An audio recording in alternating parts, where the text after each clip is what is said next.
बिस्मिल्लाहिर्रहमानिर्रहीम। अस्सलाम वालेकुम डियर स्टूडेंट्स, मैं हूँ आपका टीचर मोहम्मद ज़ुएब खान और आपको खुशामदीद कहता हूँ आपके अपने यूट्यूब चैनल MZK मैथमेटिक्स में। लास्ट लेक्चर में हम एक्सरसाइज 1.2 हमने ख़त्म किया था। आज के लेक्चर में हम यूनिट 1 कम्प्लेक्स नंबर पेज 19 पे हमारे पास एक टॉपिक है solution of simultaneous linear equation with complex coefficient. इंशाल्लाह आज के लेक्चर में ये पढ़ेंगे, ठीक है। तो इंतहाई सिंपल कंसेप्ट है और सिंपल टॉपिक है। क्या कह रहे हैं? Solution of simultaneous linear equation with complex coefficients. तो कोएफिशिएंट तो आप ऑलरेडी जानते हैं ना। देख ले फॉर एग्जांपल मेरे साथ कोई वेरिएबल x है और यहाँ पर नंबर आ जाए 7, तो इस x को हम वेरिएबल कहते हैं और 7 को हम क्या कहते हैं? कोएफिशिएंट कहते हैं। जब भी वेरिएबल के साथ कोई नंबर आ जाए तो वो कोएफिशिएंट कहलाता है, ठीक है। लेकिन अगर मैं इस 7 को हटा दूं, 7 क्या है? एक रियल नंबर है और इसकी बजाय मैं यहाँ पर कोई कम्प्लेक्स नंबर लिख दूं 2 प्लस आयोटा, तो ये भी आपके पास कोएफिशिएंट होगा। लेकिन इसको अब हम क्या कहेंगे? कम्प्लेक्स कोएफिशिएंट कहेंगे, क्योंकि इसके साथ जो ये नंबर आया है ये कोई खास नंबर नहीं है, बल्कि ये कोई आम नंबर नहीं है, रियल नंबर नहीं है, बल्कि ये क्या है? एक कम्प्लेक्स नंबर है। तो इस वजह से फिर ये कम्प्लेक्स कोएफिशिएंट कहलाएगा। बाकी वही कंसेप्ट है, वही तरीक़ेकार है जिस तरह हम रियल नंबर्स वगैरह में पढ़ते थे। बहरहाल इन्होंने क्या लिखा है कि कंसिडर द फॉलोइंग इक्वेशन। हमारे पास एक इक्वेशन है pz प्लस क्यू डब्ल्यू इक्वल टू आर, ठीक है। इन्होंने क्या कहा है कि where p q and r are called क्या? Complex numbers. ये p q और r को हम क्या कहेंगे? कम्प्लेक्स नंबर कहेंगे। एंड द इक्वेशन 1 इसका linear equation in to complex variables are unknown z and w कहलाएगा। आपके पास जो ये इक्वेशन गिवन है इसमें कितने वेरिएबल्स है? 2 वेरिएबल्स है। कौन कौन से वेरिएबल्स है? सर एक वेरिएबल हमारे पास z है और दूसरा जो है w है, ठीक है ना। जो अब z अगर आपके पास वेरिएबल है और p इन्होंने कहा है कि ये कम्प्लेक्स नंबर है, तो p को हम फिर क्या कहेंगे? p को कम्प्लेक्स कोएफिशिएंट कहेंगे।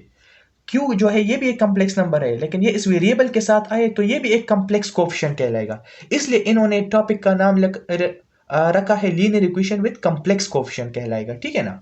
तो ये भी एक कम्प्लेक्स कोएफिशिएंट है, ये q भी एक कम्प्लेक्स कोएफिशिएंट होगा और r को आप कम्प्लेक्स नंबर कह सकते हैं, ठीक है।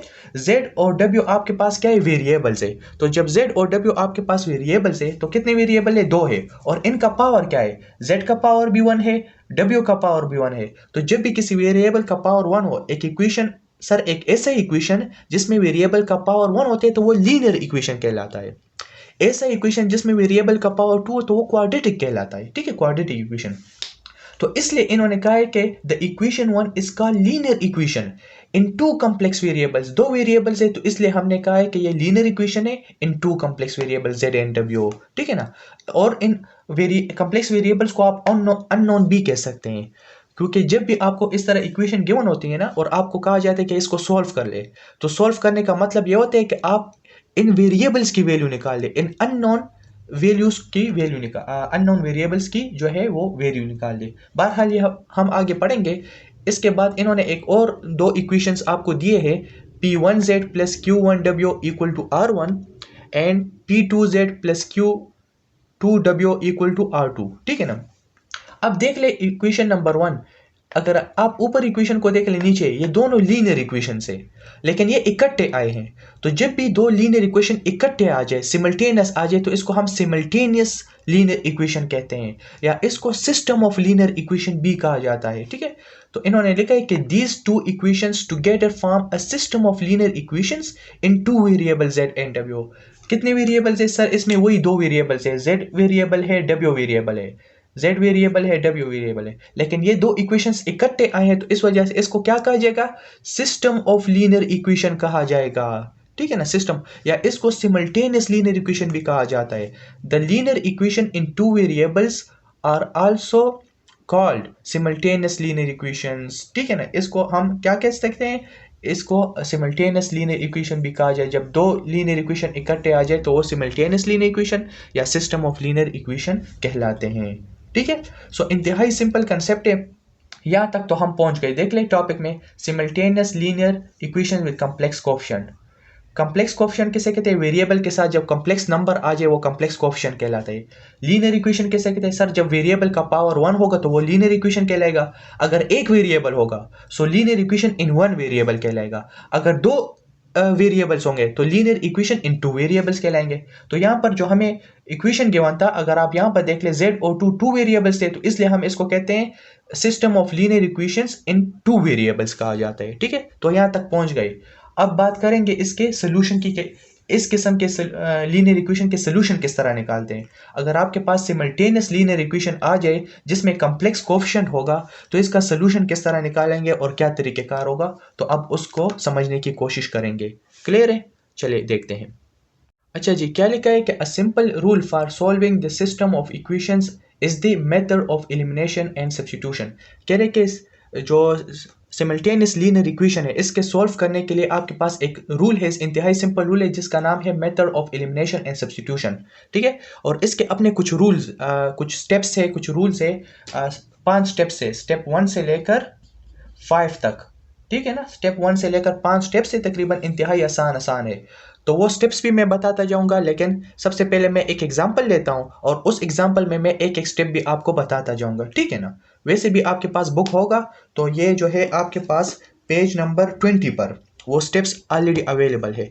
केपी के Khyber Pakhtunkhwa text book board Peshawar जो वो बुक है, सो उसमें भी पेज जो है 20 पर आपके पास वो स्टेप्स मौजूद है, पेज नंबर 20। तो वो मैं अभी एक एक स्टेप भी लिखूंगा और साथ साथ वो एग्जाम्पल भी सॉल्व करेंगे। तो चलिए देखते हैं। अच्छा जी, हमें एक एग्जांपल दिया है कि solve this simultaneous linear equation with complex coefficient. ठीक है ना, सिमल्टेनियस लीनियर इक्वेशन क्यों कहा जाता है, क्योंकि सर लीनियर इक्वेशन इस वजह से कि वेरिएबल का पावर 1 है। ठीक है ना, देख ले z वेरिएबल है और w वेरिएबल है, इन दोनों का पावर क्या है, तो लीनियर इक्वेशन है। सिमल्टेनियस क्यों कहा जाता है, क्योंकि सर 2 लीनियर इक्वेशन इकट्ठे गिवन है, तो इसलिए सिमल्टेनियस लीनियर इक्वेशन कहा जाता है। कॉम्प्लेक्स कोएफिशिएंट क्यों कहते हैं, क्योंकि सर जो वेरिएबल है इसके कोएफिशिएंट में क्या है, कॉम्प्लेक्स नंबर है, इस वजह से इसको simultaneous linear equation with complex coefficient in two variables कहा जाता है। ठीक है, और अब इन्होंने क्या कहा कि सॉल्व का क्या मतलब है कि इसमें इन वेरिएबल्स की वैल्यू निकालनी है। तो वेरिएबल्स की वैल्यू निकालने के लिए हमारे पास कुछ स्टेप्स है। If necessary, multiply each equation by a constant so that the coefficient of one variable in each equation is the same. अगर आप यहाँ पर देख ले सोल्यूशन में, मैंने इसको इक्वेशन 1 का नाम दे दिया, यहाँ पर इक्वेशन 2। z जो है एक वेरिएबल है, इसके कोएफिशिएंट में क्या है, 5 है, यहाँ पर भी z है, इसके कोएफिशिएंट में 2 - i है, तो दोनों कोएफिशिएंट डिफरेंट है। यहाँ पर w के कोएफिशिएंट में 3 + i है, इस सेकंड नंबर इक्वेशन में w के कोएफिशिएंट में 2 i है, तो डिफरेंट है। आपने करना क्या है कि इन दो वेरिएबल में से किसी एक वेरिएबल के कोएफिशिएंट को सेम रखना है, सेम बनाना है। तो आप w के कोएफिशिएंट को भी सेम बना सकते हैं, आप z के कोएफिशिएंट को भी सेम बना सकते हैं। ठीक है ना, तो करेंगे क्या कि हम z के कोएफिशिएंट को सेम बनाएंगे। तो चलिए देखते हैं। अच्छा जी, क्या लिखा है कि मल्टीप्लाइंग इक्वेशन 1 बाई 2 - आयोटा। देख लेना, इस दूसरे इक्वेशन में z के कोएफिशिएंट में क्या है, 2 - आयोटा है, तो हम इस तरह कर लेते कि इस इक्वेशन 1 में भी इसके साथ 2 - आयोटा मल्टीप्लाई कर लेते, तो थोड़ा बहुत सेम हो जाएगा, ऊपर भी 2 - आयोटा आ जाएगा, नीचे भी 2 - आयोटा आ जाएगा। तो इसलिए मैंने यहाँ पर लिखा है कि multiply equation 1 by 2 - iota we have.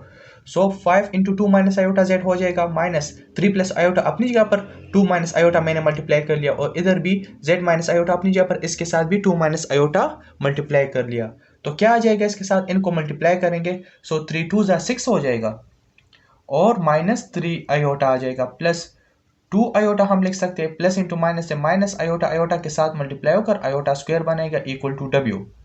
अच्छा जी, इससे क्या आ जाएगा, इसको भी आप सिंपल तरीके से मल्टीप्लाई कर सकते हैं। मैं थोड़ा डायरेक्ट कर लेता हूँ कि 7 × 2 = 14 हो जाएगा, माइनस 7 × 1 = 7 आयोटा आ जाएगा, -2 आयोटा, माइनस इंटू माइनस से प्लस आएगा, आयोटा आयोटा के साथ मल्टीप्लाई होकर आयोटा स्क्वायर बनेगा।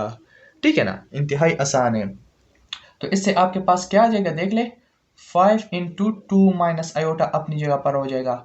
ये 5 को अंदर मल्टीप्लाई नहीं करना, क्योंकि ये तो फिर गलत हो जाएगा, 5 × 2 = 10, यानी ये डिफरेंट हो जाएगा। हमें इस इक्वेशन 2 में भी z के साथ 2 - आयोटा है, तो इधर भी z के साथ 2 - आयोटा ही बनाना है। ठीक है, तो आप 5 मल्टीप्लाई नहीं कर सकते, तो ये बन जाएगा माइनस और 6। अच्छा जी, -3 आयोटा प्लस 2 आयोटा से आ जाएगा माइनस आयोटा, माइनस अपनी जगह पर आयोटा स्क्वायर की वैल्यू -1 है, सो माइनस इंटू माइनस से क्या आ जाएगा, +1 आएगा कि नहीं आएगा।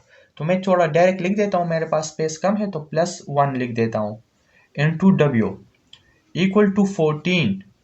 अच्छा, -7 आयोटा और -2 आयोटा से क्या आएगा, -9 आयोटा आ जाएगा, ठीक है ना। प्लस आयोटा स्क्वायर की वैल्यू क्या है, -1 है, तो मैं डायरेक्ट -1 यहाँ पर लिख देता हूँ, -1। क्लियर है, इंतहाई आसान है।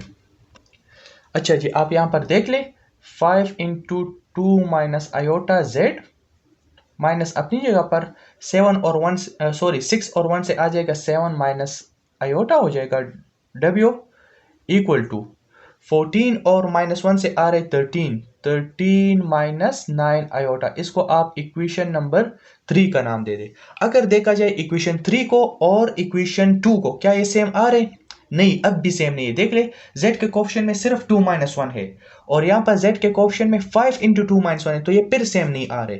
तो स्टेप नंबर 1 में तो ये था कि किसी एक वेरिएबल का कोएफिशिएंट सेम होना चाहिए, ठीक है ना।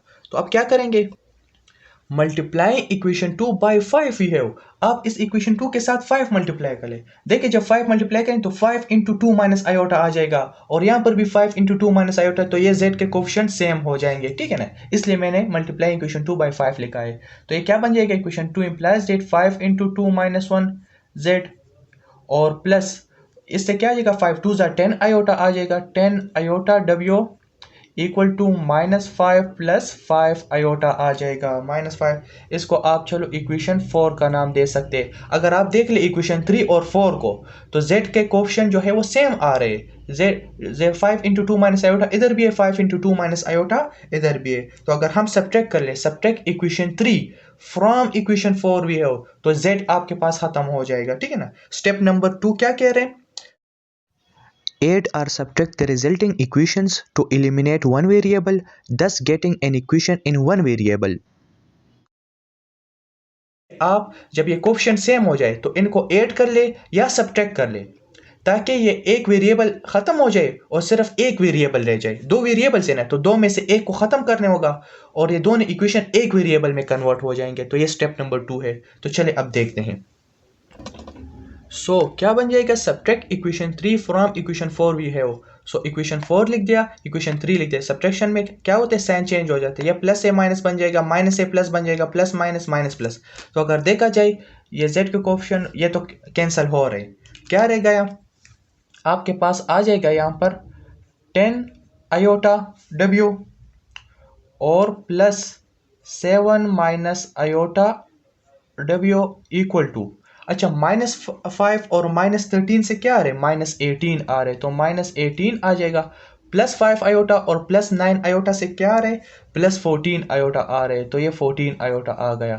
तो ये आपके पास एक ऐसा इक्वेशन आ गया, अगर देखा जाए कि जिसमें सिर्फ एक ही वेरिएबल है w, वो z वेरिएबल खत्म हो गया, एलिमिनेट हो गया, ठीक है। तो अब आते हैं स्टेप नंबर 3 की तरफ।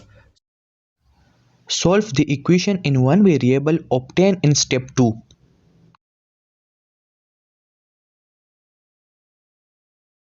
सिर्फ आपके पास इक्वेशन में एक वेरिएबल रह जाएगा, इसको सॉल्व करना है। सॉल्व से मुराद है कि अब हमें w की वैल्यू निकालनी है, तो इसको हम सॉल्व करेंगे और w की वैल्यू निकालेंगे। तो चलिए देखते हैं। ये क्या बन जाएगा आपके पास, 10 iota w plus 7 minus iota w, जब मल्टीप्लाई होगा तो ये बन जाएगा 7w minus iota w equal to -18 plus 14 iota, ठीक है ना। तो 10 आयोटा w -1, ये 10 है, यहाँ पर -1 है, तो इससे क्या आ जाएगा, 9 iota w plus 7w equal to -18 plus -18 है, ठीक है, प्लस 14 आयोटा, ठीक है। अब क्या करेंगे इसके साथ, अगर देखा जाए इससे मैं w कॉमन ले सकता हूँ, तो ये आ जाएगा, चलो 7 को पहले लिख देते हैं, 9 आयोटा को बाद में लिख देते हैं, w में कॉमन ले सकता हूँ और इधर आपके पास आ जाएगा -18 प्लस 14 आयोटा आ जाएगा। क्लियर है। अच्छा जी, फिर क्या करेंगे, हमारा टारगेट क्या है सर, हमारा टारगेट इस w वेरिएबल को फाइंड करना है। तो 7 प्लस 9 आयोटा हमें नहीं चाहिए, so dividing both side by 7 plus 9 iota अगर आप करेंगे तो यहाँ तो खत्म हो जाएगा ना, ठीक है। इस राइट हैंड साइड पे आ जाएगा -18 plus 14 iota divide by 7 plus 9 iota इधर आ जाएगा। अगर आप डिवाइडिंग बोथ साइड करेंगे ना तो ये यहाँ पर आ जाएगा। अब अगर आप देख लिए क्या बन गया, ये वही देख ले, दो कॉम्प्लेक्स नंबर बन गए, z1 डिवाइड बाई z2 बन गया। तो डिवीजन का क्वेश्चन बन गया, ठीक है ना। तो इसको किस तरह सॉल्व करेंगे, Z1 डिवाइड बाई Z2 को किस तरह सॉल्व करते थे, multiplying and dividing by conjugate of 7 + 9 iota हम लेंगे और इसको सॉल्व करेंगे तो आपके पास ये कोई कम्प्लेक्स नंबर आ जाएगा या कोई वैल्यू आ जाएगी तो वो Z की वैल्यू कहलाएगी। तो इसको उसी तरीके से सॉल्व करेंगे जिस तरह हम पहले करते आए हैं। Z1 डिवाइड बाई Z2 का क्वेश्चन बन गया, तो चलिए सॉल्व करते हैं, ठीक है। तो ये बन जाएगा multiplying and dividing by conjugate of 7 + 9 iota. 7 + 9 iota का कंजुगेट लेकर मल्टीप्लाई भी करना है और डिवाइड भी करना है, देख ले। तो कंजुगेट बन जाएगा 7 - 9 आयोटा को मल्टीप्लाई भी कर लिया, डिवाइड भी कर लिया। अब क्या है, सिंपल मल्टीप्लिकेशन है, न्यूमरेटर न्यूमरेटर के साथ मल्टीप्लाई होगा, डिनोमिनेटर डिनोमिनेटर के साथ मल्टीप्लाई होगा। तो ये मैं डायरेक्ट करूंगा, देख ले। -18 को आप लेंगे, इस पूरे कम्प्लेक्स नंबर के साथ मल्टीप्लाई करेंगे, +14 आयोटा को लेंगे, इस पूरे कम्प्लेक्स नंबर के साथ मल्टीप्लाई करेंगे। तो इससे क्या आ जाएगा, -18 × 7 से क्या आ रहे, -126 आ रहे, और -18 - 9 आयोटा से क्या आ रहे, आपके पास आ जाएगा माइनस इंटू माइनस तो प्लस बन जाएगा। 18 × 9 से आ जाएगा 162 आयोटा आ रहे, ठीक है। 14 आयोटा को आप 7 के साथ मल्टीप्लाई करेंगे तो इससे आ जाएगा 7 4 = 28, तो इससे आएगा 98, ठीक है। 98 आयोटा आ जाएगा और प्लस इंटू माइनस से माइनस आएगा। 14 को 9 के साथ, 14 आयोटा को 9 आयोटा के साथ जब मल्टीप्लाई करेंगे तो आ जाएगा आपके पास 126 iota square, 126 iota square divide by, अगर देखा जाए a + b आयोटा और a - b आयोटा किसके बराबर है, sir a² + b², real part का स्क्वायर लेना है प्लस इमेजिनरी पार्ट का स्क्वायर लेना है, तो ये बन जाएगा आपके पास, ठीक है ना। अब आते हैं इसको मजीद सॉल्व करते हैं। सो ये बन जाएगा -126, ठीक है, और 162 आयोटा प्लस 98 आयोटा से आ रहे प्लस इससे क्या आ रहे 260 आयोटा, 260 आयोटा आ रहे, और आयोटा स्क्वायर की वैल्यू क्या है देख ले, ये है -126 आयोटा स्क्वायर की वैल्यू -1 है। सो माइनस इंटू माइनस से क्या आ जाएगा, प्लस आ जाएगा। तो चलो ये हम डायरेक्ट यहाँ पर लिख देते हैं, ठीक है ना। डिवाइड बाय, अगर देखा जाए 7 7 = 49 होता है और 9 9 = 81 आता है, ठीक है। तो क्या कैंसलेशन हो रही है, बिल्कुल हो रही है, -126 और +126 कैंसिल हो जाएगा। सो आपके पास रह जाएगा 260 आयोटा डिवाइड बाय, क्या रह जाएगा आपके पास 49 और 81 जब ऐड होगा तो इससे आ जाएगा 130, क्योंकि 12 आ रहे हो, इससे 13 130 आ जाएगा, ठीक है। क्या ये कैंसिल हो रहा है, जी बिल्कुल। 132 ज़ा 3 2 ज़ा 6 और 2 3 ज़ा 6 2 1 ज़ा 2 होता है, तो यस ये कैंसिल हो सकता है। सो आपके पास आ जाएगा W = 2 आयोटा आ जाएगा। तो आपके पास एक वेरिएबल फाइंड हो गया। हमारे पास इक्वेशन में 2 वेरिएबल्स थे, Z और W, तो हमने W की वैल्यू फाइंड कर ली। तो अब आएंगे स्टेप नंबर 4 की तरफ। Substitute the known value of one variable in either of the original equations in step 1 and solve for the other variable. तो स्टेप नंबर 4 हमें यह कहता है कि आपने जो ये वैल्यू निकाल दी, तो ओरिजिनल इक्वेशन में 2 इक्वेशंस थे आपके पास, ठीक है ना, इक्वेशन 1 और 2। तो उनमें से किसी एक में आप ये वैल्यू सब्स्टिट्यूट कर ले, पुट कर ले और फाइंड कर ले, तो आपके पास दूसरा वेरिएबल भी ऑटोमेटिकली फाइंड आउट हो जाएगा। तो चलिए सब्स्टिट्यूट कर लेते हैं। तो हम यहाँ पर लिख देते हैं कि सब्स्टिट्यूट द वैल्यू, चलो मैं यहाँ पर लिख देता हूँ, substitute the value of W in equation 1, ठीक है ना। तो इक्वेशन 1 ये था 5Z - 3 इंटू 3 + आयोटा W और इक्वल टू 7 - आयोटा, ठीक है। तो W की वैल्यू तो हमने फाइंड कर ली 2 आयोटा, तो वो यहाँ पर हमने सब्स्टिट्यूट कर ली। तो ये देख लिए फिर इक्वेशन बन गया इन वन वेरिएबल में, linear equation in one variable. तो अब हम सॉल्व करेंगे इस Z के लिए, तो Z की वैल्यू भी आ जाएगी और बस आपके पास फिर आंसर आ जाएगा। तो इससे क्या आ जाएगा 5Z माइनस, अच्छा इसको सॉल्व कर ले, 3 2 ज़ा 6 आयोटा आ जाएगा और plus 2 iota square equal to 7 - iota आ रहे, ठीक है ना। सो ये बन जाएगा 5Z माइनस 6 आयोटा और -2 आ जाएगा, क्योंकि आयोटा स्क्वायर की वैल्यू क्या है -1 है, तो ये -2 बन जाएगा इक्वल टू 7 - आयोटा आ जाएगा। तो चलो मजीद सॉल्व करते हैं। 5Z -6 iota minus into minus plus 2 हो जाएगा और 7 - आयोटा आ जाएगा, ठीक है ना। तो हमें तो Z चाहिए, तो बाकी वैल्यू को आप राइट हैंड साइड पे लिख सकते हैं, यानी 5Z इक्वल टू 7 - आयोटा हो जाएगा प्लस 6 आयोटा -2 हो जाएगा। सो ये बन जाएगा 5Z इक्वल टू 7 और 2 से क्या आ रहे 5 आ रहे और इससे भी 5 आयोटा आ रहे, ठीक है ना। हमें तो z चाहिए, 5 भी नहीं चाहिए, तो डिवाइडिंग बोथ साइड बाय 5 कर ले, तो लेफ्ट हैंड साइड पे 5 खत्म हो जाएगा, राइट हैंड साइड पे आ जाएगा 5 + 5 आयोटा डिवाइड बाय 5 आ जाएगा। क्लियर है? सो अगर देखा जाए मैं इससे न्यूमरेटर से 5 कॉमन ले सकता हूँ ना, तो ये बन जाएगा 1 + आयोटा डिवाइड बाय 5, तो 5 के साथ कैंसिल हो जाएगा, z की वैल्यू क्या आ जाएगी, 1 + आयोटा आ जाएगी। तो आपके पास ये दूसरा वेरिएबल भी फाइन हो गया 1 + आयोटा। ठीक है, एक वेरिएबल w की वैल्यू 2 आयोटा आ गई, दूसरी वेरिएबल z की वैल्यू 1 + आयोटा आ गई, तो दोनों आपके पास फाइन हो गए। तो अब आपके पास आएगा last number step number 5, writing together the corresponding values of the variables in the form of order pairs gives solution of the system। Pair में लिख लें, क्या कह रहे हैं कि इसको आप ऑर्डर पेयर में लिख लें ZW को, और बस वो आपके पास सोल्यूशन हो जाएगा। तो आप यहां पर लिख सकते हैं कि 10, क्या लिख सकते हैं कि ZW जो ऑर्डर पेयर है इसकी वैल्यू आ जाएगी वेयर Z की वैल्यू आपके पास आ रही है 1 + आयोटा एंड W की वैल्यू आ रही है आपके पास 2 आयोटा। ये क्या हो जाएगा, is the solution of what is the solution of simultaneous linear equation,